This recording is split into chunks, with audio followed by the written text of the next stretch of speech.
नमस्कार, good morning. Rohtak live देख रहे हैं, मैं आपके साथ रिया त्रिपाठी। खबरों का रुख करेंगे उससे पहले वीडियो को ज्यादा से ज्यादा शेयर कर दीजिए ताकि जो अपडेट है वो ज्यादा लोगों तक पहुंच सके। तो खबरों की ओर रुख करेंगे। सबसे पहले आप सभी को, सभी देशवासियों को, प्रदेशवासियों को न्यूज एट हरियाणा परिवार की ओर से शिव शक्ति के प्रेम विवाह महाशिवरात्रि के इस पावन पर्व की हार्दिक शुभकामनाएं। आज ही के दिन भगवान शिव का, महादेव का माता पार्वती के साथ विवाह हुआ था। तब से लेकर आज तक महाशिवरात्रि का जो ये पर्व है हम मनाते आ रहे हैं। और आज अगर मैं बात करूं शिवालयों की, तो पूरी तरह से दुल्हनों की तरह शिवालयों को सजाया गया है। जो भक्त है उनका तांता लगा हुआ है। रात्रि 12 बजे के बाद से ही जो भक्त है वो शिवालयों में पहुंच के जलाभिषेक कर रहे हैं।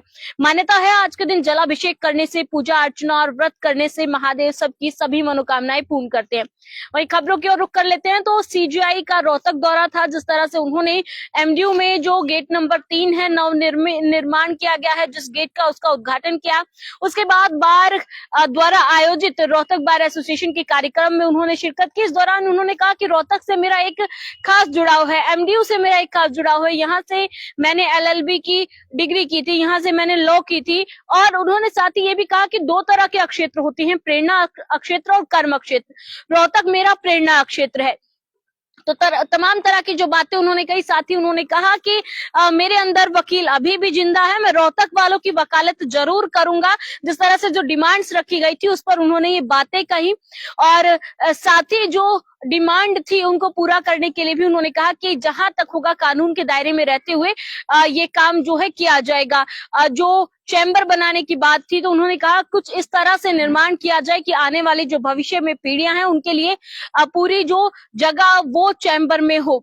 साथ ही उन्होंने कहा जिस तरह से रोहतक में मेरा जन्मदिन रोहतक बार में मनाया गया और ऐतिहासिक जन्मदिन इसको मना दिया। उत्सुकता काफी थी रोहतक आने की और आज मौका मिला तो कम समय है, लेकिन अगली बार ज्यादा समय के लिए रोहतक जरूर आऊंगा।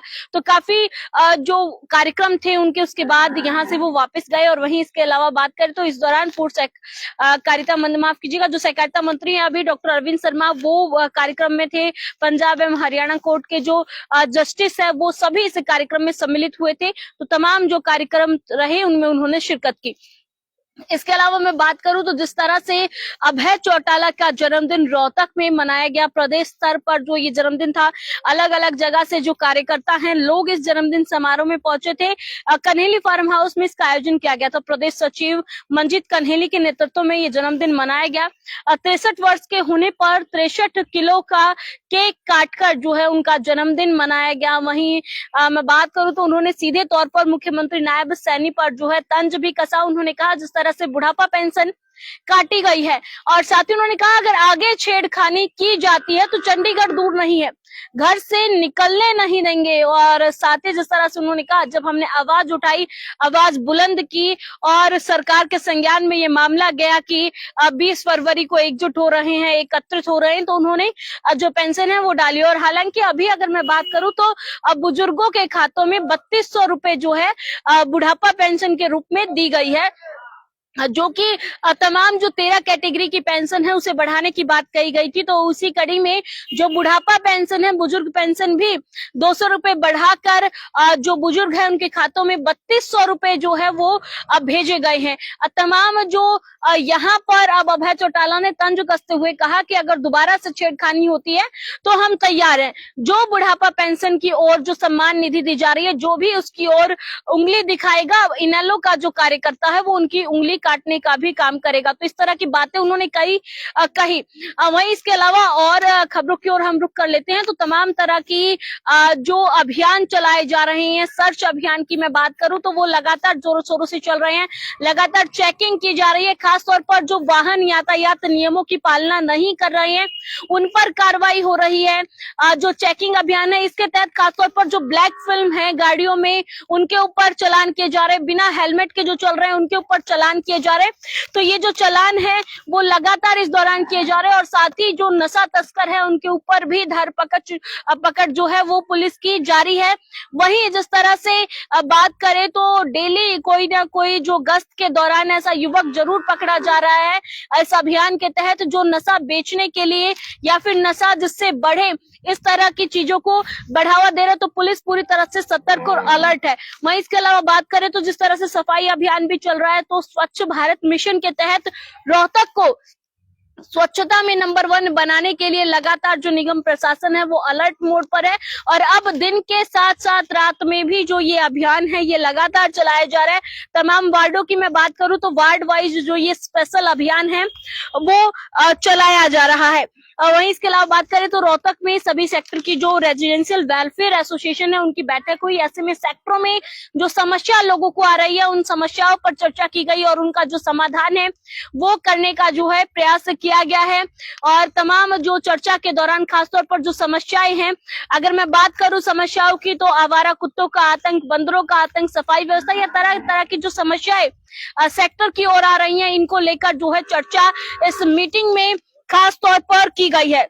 वहीं इसके अलावा बात करें तो ब्लैक डे के रूप में कई जगह पर जो है कार्यक्रम आयोजित कर शहीदों को नमन किया। सैनी एजुकेशन सोसाइटी में कार्यक्रम आयोजित करके उन वीर शहीदों को जिन्होंने इस आतंकी हमले के दौरान अपने प्राणों की आहुति दी, उन शहीदों को नमन किया गया, उनको श्रद्धांजलि दी गई। तो कार्यक्रम आयोजित किया गया था सैनी संस्था में। वहीं इसके अलावा बात करें तो मुख्य बाजारों और सड़कों पर स्वच्छता का जो स्पेशल अभियान है वो चलाया जा रहा है।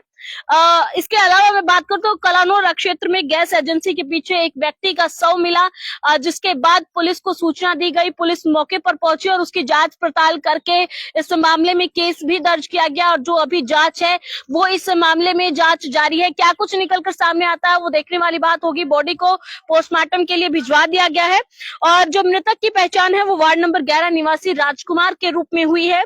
और इसमें जो प्राथमिक जांच की गई है उसमें ये नजर आ रहा है कि जहर खाकर जो है आत्महत्या की गई है, क्योंकि जो शव था उसके मुंह से झाग निकले हुए थे। तो प्राथमिक जांच में ये अंदेशा लगाया जा रहा है कि जहर का सेवन करने से, मतलब जहर खाने की वजह से जो है ये हुआ है। अब जो पोस्टमार्टम के बाद रिपोर्ट आएगी उसके बाद ही असली जो कारण है, इसके पीछे असली जो वजह है उसके बारे में पता चल पाएगा।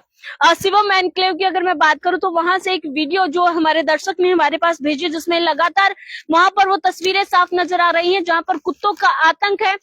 लगभग दर्जनों के करीब जो कुत्ते हैं वो वहां पर शिवम एनक्लेव में है, जिसकी वजह से लोगों को काफी परेशानी हो रही है। अब लोगों ने प्रशासन से गुहार लगाई है कि इस समस्या से जो इसका समाधान है वो किया जाए, क्योंकि कई बार ये कुत्ते महिलाओं को और बच्चों को काट चुके हैं। तो इससे काफी दिक्कतें लोगों को हो रही हैं। प्रशासन से उन्होंने मदद की गुहार भी लगाई है।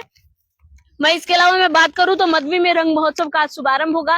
जिस तरह से होली भी आने वाली है तो इसको लेकर जो रंग महोत्सव है और तरह तरह के जो कार्यक्रम है वो भी आयोजित किए जा रहे हैं। तो इसमें खासतौर पर जो फूलों का और बगीचों का तरह तरह के फूलों की प्रदर्शनी लगाई जाती है। अलग अलग तरह के कार्यक्रम भी मध्वी में प्रत्येक वर्ष जो है इस रंग महोत्सव का आयोजन किया जाता है। तो इस वर्ष भी जो है इसका आयोजन, आज इसका जो है शुभारंभ होने वाला है। वहीं इंदिरा कॉलोनी में चोरी के मामले में 3 आरोपियों को गिरफ्तार कर लिया है पुलिस ने। गिरफ्तार करने के बाद अदालत में पेश कर उन्हें न्यायिक हिरासत में भेज दिया गया है। कलानौर के गरनावटी गांव से सरकारी स्कूल से भी एक मामला सामने आया है, जहां पर आपको बता दें 11 नए कंप्यूटर के जो सेट है वो चोरी करने का मामला है। प्रिंसिपल ऑफिस से जो रिकॉर्ड है वो भी जो ये चोर है वो चुरा कर ले गए। तो गरनावटी के सरकारी स्कूल का ये मामला था, जहां पर ये जो पूरी वारदात है चोरी की, इसको अंजाम दिया गया है। सीसीटीवी जांचे जा रहे हैं। आसपास जो है सीसीटीवी जितने भी लगे थे उसमें पहचान करने की कोशिश की जा रही है। तमाम तरह से जो है पुलिस मौके पर पहुंचकर जांच भी कर रही है। वही अगर बात करें तो हरियाणा में एक बड़ी जो खबर जानकारी मैं आपको बता दूं, जैसे कि अब परीक्षाएं चल रही है 10वीं और 12वीं की, तो अब एक नया जो यहाँ पर आपको मैं बताने जा रही हूँ कि हरियाणा में जो सरकारी स्कूल में टैब दिए जाते हैं बच्चों को पढ़ाई के लिए, जिससे वो पढ़ते हैं। ऐसे में कई बार देखा जाता है जो बच्चे हैं वो टैब घर पे ही रख लेते हैं, दोबारा स्कूल में जमा नहीं कराते, जिसके चलते ये जो नियम है वो बताया गया है कि एग्जाम खत्म होने के 5 दिन के अंदर वो टैबलेट जो है वो जमा कराने पड़ेंगे। अगर वो टैब नहीं जमा कराते हैं तो उनकी एसएलसी, स्कूल लिविंग सर्टिफिकेट और जो डीएमसी है वो नहीं दी जाएगी, यानी जो रिजल्ट है वो रोक दिया जाएगा। तो आप लोग खासतौर पर ध्यान रखें, एग्जाम खत्म होने के 5 दिन के अंदर इस नियम के तहत जिसके पास भी टैब है, जिस परिवार में बच्चों को टैब दिए गए हैं पढ़ने के लिए सरकार की ओर से सरकारी स्कूल में, तो वो टैब जरूर जमा करा के आए। नहीं तो आने वाले समय में जब मई के लास्ट में या फिर जून में जब भी आप लोगों के रिजल्ट आएंगे तो उस समय आप लोगों को दिक्कत हो सकती है। तो इस चीज का जरूर ध्यान रखें, आगे जो है रिकॉर्ड नहीं बेचा जाएगा। वहीं इसके अलावा बात करें तो महम में जो इनेलो कार्यकर्ता हैं, इनेलो की ओर से एक हेल्पलाइन नंबर जारी किया गया, जिसमें खासतौर पर जिन बुजुर्गों की बुढ़ापा पेंशन रुकी है, जिस तरह से इनेलो पार्टी बात करती है कि बुढ़ापा पेंशन नहीं, ये कोई पेंशन नहीं है, सम्मान की बात है। और चौधरी देवीलाल ने इस सम्मान निधि की शुरुआत की थी। तो अगर किसी को भी ये समस्या होती है तो जो हेल्पलाइन नंबर जारी किए जाते हैं उन पर वो संपर्क कर सकते हैं और जो समस्या है वो बता सकते हैं। जल्द से जल्द जो है उनके समाधान करने के लिए भी इनेलो पार्टी के जो कार्यकर्ता है उनका कहना है कि वो काम करेंगे। हालांकि जो अभी पेंशन है वो लोगों के खाते में पहुंच चुकी है। वेरिफिकेशन के काम के चलते जो है इसमें रुकावट जरूर देखने को मिली थी। और सीएम सैनी ने जो है मीटिंग लेकर अधिकारियों को साफ तौर पर कह दिया है कि जब तक वेरिफिकेशन का काम चल रहा है तब तक किसी की भी पेंशन ना रोकी जाए और उनके खातों में पेंशन भिजवाई जाए। वहीं 3200 रुपए जो है पेंशन के रूप में इस बार बुजुर्गों के खाते में पहुंचे हैं। और ये मैसेज देखकर जिनके भी फोन पर मैसेज आया है पेंशन का कि 3200 रुपए आए हैं, तो कहीं ना कहीं लोगों में भी खुशी है कि जो है पेंशन थोड़ी सी बढ़ी और आने वाले समय में ये पेंशन और भी बढ़ाई जाएगी और जो सम्मान निधि है उसमें भी बढ़ोतरी होगी। तो ये थी दिन भर की बड़ी अपडेट जो मैंने आप लोगों तक पहुंचाई और आशा करती हूँ इस कार्यक्रम को बेहद प्यार आप लोग दे रहे हैं। वीडियो को ज्यादा से ज्यादा शेयर करें, कमेंट बॉक्स में अपनी राय जरूर रखें। आज के लिए इतना ही, मुझे दीजिए इजाजत, नमस्कार।